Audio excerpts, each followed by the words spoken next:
जीतने के बाद भी उनको लगता है कि जो मेरा प्रतिद्वंदी है मैं उससे और बेहतर हूं। इवन वो जीत चुके हैं, इवन उनके मार्क्स। स्कूल एजुकेशन आपको रिच बना दे इसकी कोई गारंटी। आपका आर्ट जो आप सड़कों पे सीखते हो वो आपको सफलता की बुलंदियों पे लेके जाता है। 43वां बर्थडे जब बनाया, एक ही आदमी और फर्स्ट जनरेशन है। ऐसा नहीं कि बाप दादा के जमाने से पैसा आ रहा है, first generation, highly competitive. Ashley Vance ने उनका इंटरव्यू लिया कि वाइफ, पहली वाइफ। एशले वॉन्सी बहुत बढ़िया राइटर थे, उन्होंने उनकी पहली वाइफ जस्टिन विल्सन का इंटरव्यू लिया। जस्टिन विल्सन से उन्होंने पूछा कि एलन मस्क स्कूल कॉलेज में कैसे थे। तो जस्टिन विल्सन ने एक बड़ा जबरदस्त एग्जांपल दिया। उन्होंने कहा कि एक बार जब एग्जाम हुए तो मेरे मार्क्स थे 97 और एलन मस्क के 98 थे। तो चूंकि वो जीत चुके थे, क्योंकि वो नंबर 1 थे, मेरे 97 थे, उनके 98 थे, उसके बावजूद वो टीचर के पास गए और टीचर को कहा मेरी कॉपी रीचेक करो, मुझे लगता है मेरे और भी ज्यादा होंगे। मुझे लगता है मेरे। जीतने के बाद भी उनको लगता है कि जो मेरा प्रतिद्वंदी है मैं उससे और बेहतर हूं। इवन वो जीत चुके हैं, इवन उनके मार्क्स सेकंड वाले से ऑलरेडी ज्यादा हैं, वो नंबर 1 है, बावजूद उसके जो कंपटीशन की भावना है ना, वो एलन मस्क को एलन मस्क बनाती है। लेडीज एंड जेंटलमैन, सबसे इंपॉर्टेंट है डिटर्मिनेशन। पागल आदमी है ये। 47वां बर्थडे कैसे मनाया आप जानते हैं? आपके जान के रोंगटे खड़े हो जाएंगे कि एलन मस्क जब 47वां बर्थडे में एंटर कर रहे थे तो उन्होंने 47वें बर्थडे में कमाल। हमारे यहां बर्थडे कैसे मनाता है? पार्टी, ये वो, दारू बियर, पार्टी चल रही है, डांस हो रहे हैं, क्रेडिट कार्ड पे डांस हो रहा है, जिस होटल का बिल भर रहे हैं उसका EMI है, और बर्थडे सेलिब्रेट हो रहे हैं। और दुनिया का सबसे रईस आदमी अपना बर्थडे कैसे मना रहा है? इसने 47वां बर्थडे जब बनाया तो 24 के 24 घंटे काम करके बनाया। He didn't slept for 1 minute। वो 1 मिनट नहीं सोया उस 47वें बर्थडे पे, और 24 के 24 घंटे इस आदमी ने काम किया। और उसने बोला बर्थडे मैं इस तरीके से मनाता हूं, मेरी अचीवमेंट ही मेरा सेलिब्रेशन है, मेरी गोल्स ही मेरी सेलिब्रेशन है। मैं ये पागलों की तरह सेलिब्रेट नहीं करता हूं, मैं सेलिब्रेट करता हूं काम करके। सबसे इंपॉर्टेंट चीज है शॉर्ट टाइम डेडलाइन। ये अपने चीजों को जल्दी करने की कोशिश करते हैं। एलन मस्क एक बहुत अच्छा कोट मैं आपको बताता हूं। उसने कहा कि अगर आपको अपना घर साफ करना है, आपको अगर अपने घर की सफाई करनी है और आप सोचते हैं कि मेरे घर की जो साफ सफाई है उसको करने में मुझे 6 महीने लगेंगे, तो यकीन मानिए आपको आपका घर साफ करने में 6 महीने लगेंगे। उसने कहा आप सोचो कि मेरा घर 3 महीने में साफ होगा, तो यकीनन आप अपने घर को 3 महीने में साफ कर सकते हैं। और अगर आपने निश्चय कर लिया कि मुझे अपने घर को 1 महीने में साफ सुथरा करना है, तो मेरा दावा है कि फिर आप 1 महीने में कर लेते हैं।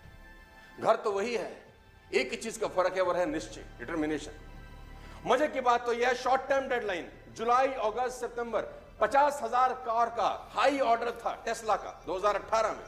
50,000 कार्स का ऑर्डर था, जो कि इम्पॉसिबल था एक तरीके से किसी भी कंपनी के लिए बनाने में। लेकिन इसने टारगेट लिया, इसने कहा 100% डिलीवर करेंगे, चाहे कुछ हो जाए डिलीवर करेंगे।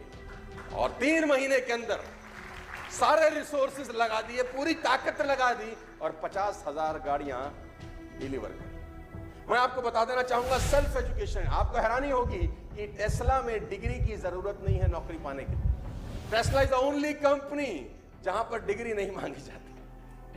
आप हैरान हो जाओगे, वहां पर वो लोग एम्प्लॉय हैं जिनके पास कोई क्वालिफिकेशन नहीं है, कोई एजुकेशनल क्वालिफिकेशन नहीं है। टेस्ला में ऐसे लोग काम कर रहे हैं गाइस, क्योंकि मस्क का सिंपल सा फिलॉसफी है कि स्कूल एजुकेशन आपको रिच बना दे इसकी कोई गारंटी। आपका आर्ट जो आप सड़कों पे सीखते हो वो आपको सफलता की बुलंदियों पे लेके जाता है। आपको हैरानी होगी जान के कि एलन मस्क अपनी जिंदगी में क्विक डिसीजन लेने में सबसे 1 नंबर आदमी है। ये एक सबसे बड़ी क्वालिटी है, क्विक डिसीजन। टेस्ला का मशीन टूल खराब हो गया, मैं पढ़ रहा था कहीं, टेस्ला का मशीन टूल जिससे गाड़ियां बनती हैं, एक टूल खराब हो गया, और वो टूल सिर्फ फ्रांस में बनता था, फ्रांस में। तो किसी ने कहा आप ऑर्डर डालिए, 2 दिन के बाद आपके पास टूल आ जाएगा जिससे आपका पूरा का पूरा फैक्ट्री चल सकता है। उसने बोला कितने दिन बाद आएगा? उसने बोला 2 दिन बाद। इस आदमी ने अपना प्राइवेट जेट उठाया, फ्रांस चला गया, टूल लेके शाम को लौट आया, बोला काम रुकना नहीं चाहिए, काम रुकना।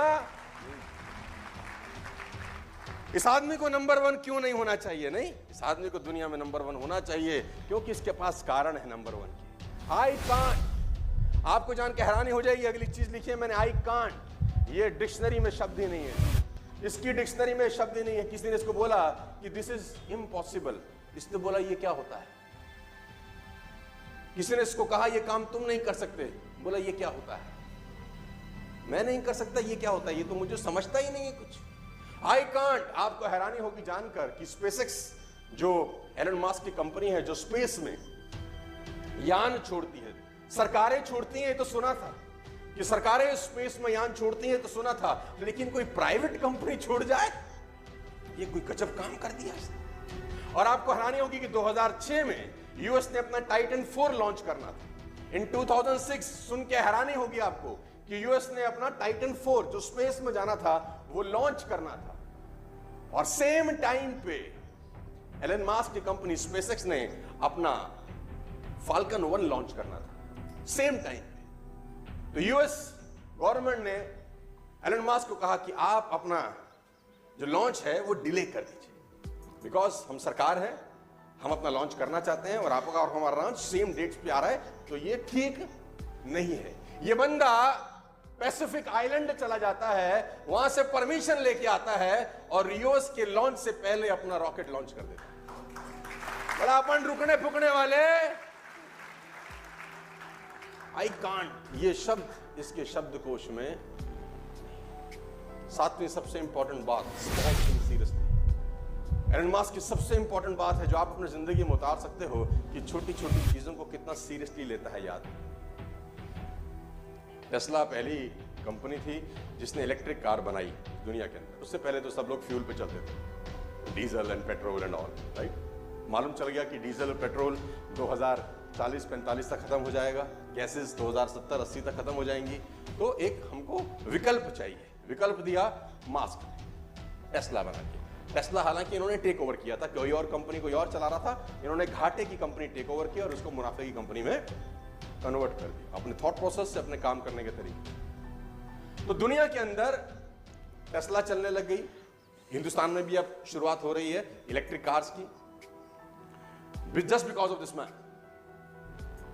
तो यूएस के अंदर क्या होता है, जब गाड़ियां जाती हैं तो पार्किंग होती है, वहां पर चार्जर लगे हैं, जैसे हमारे यहां पे पंप होते हैं वैसे वहां पर चार्जिंग पॉइंट रहते हैं। तो जब चार्जिंग पॉइंट होता है तो लोग अपनी गाड़ी खड़ी करते हैं, चार्जिंग पे लगाते हैं, कुछ देर में गाड़ी चार्ज हो जाती है। हुआ यूं कि एक चार्जिंग पॉइंट जहां पर करीब करीब 10 गाड़ियां चार्ज हो रही थी, वहां चार्जिंग पॉइंट में एक कॉस्ट लगाई जाती है कि अगर आपकी गाड़ी फुल चार्ज हो गई है और आपने फिर भी वहां खड़ी कर रखी है तो आपको 40